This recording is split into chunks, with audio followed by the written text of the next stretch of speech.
Today we are going to learn about Newton's laws of motion. Our essential question is, what are the laws that govern motion in the universe? In order to answer this question, we will need two vocabulary words. First is force, which is a push or pull that causes an object to change its motion or shape. Second is acceleration, which is the rate of change of velocity. By the way, velocity is speed with a direction. Our first question is, who is Sir Isaac Newton? Remember back when we were talking about forces, we said that forces were measured in newtons after Sir Isaac Newton?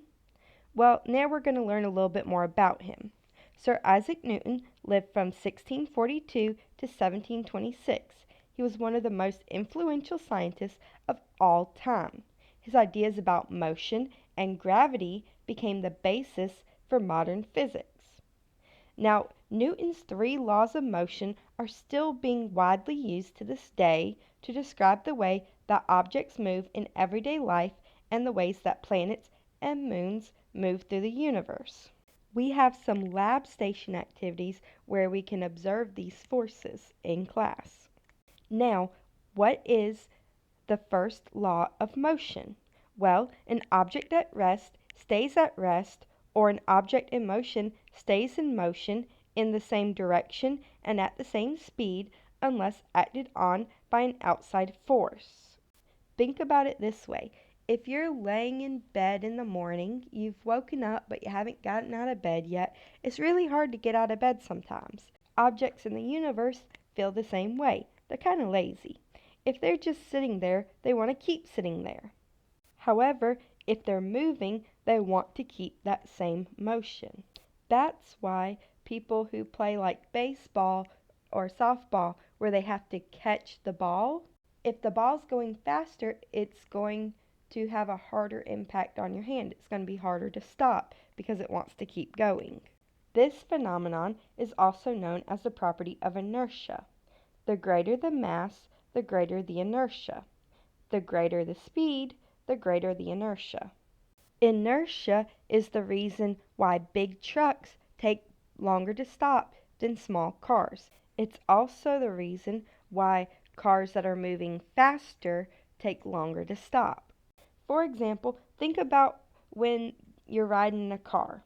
If it suddenly stops, your body's going to continue to move forward. That's why we have seat belts, because the seat belts exert a force against you to stop you from going forward, to kill some of your inertia.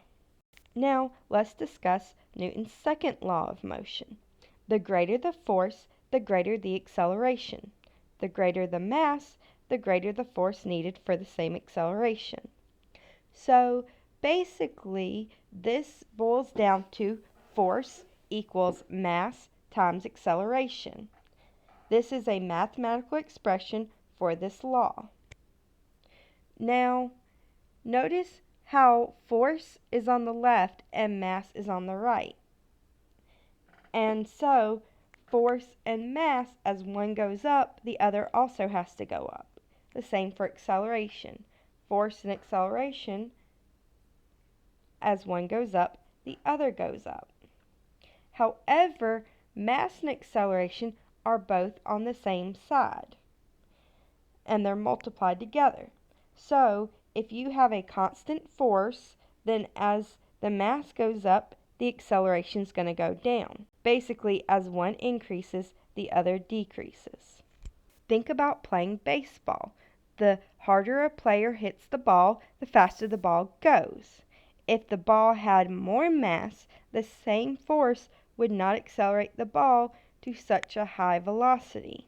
Hitting a bowling ball with the same force would not produce near as much acceleration, so the bowling ball wouldn't move as fast. Now, let's talk about Newton's third law of motion.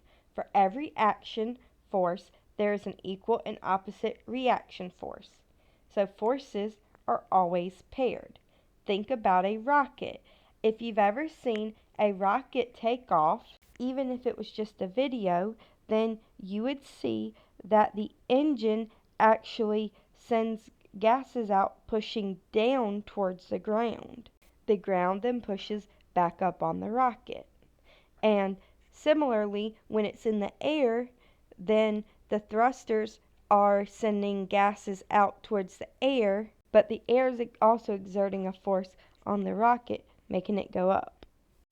So, action-reaction pairs are sometimes difficult to identify if one object is much bigger or smaller than the other. When you walk, you apply a force backwards, but the earth applies a reaction force towards your foot, making you go forwards. But the mass of the earth is so large that it doesn't move, only you move. However, the force still exists. Another example of this would be if you ever go swimming. When you swim forward, you actually push your hands backwards. So your hands are exerting a force backwards on the water, and the water is actually having a reaction force that pushes you forwards. That force is the force of fluid resistance that we talked about before. Now, try the sum it up questions on your own.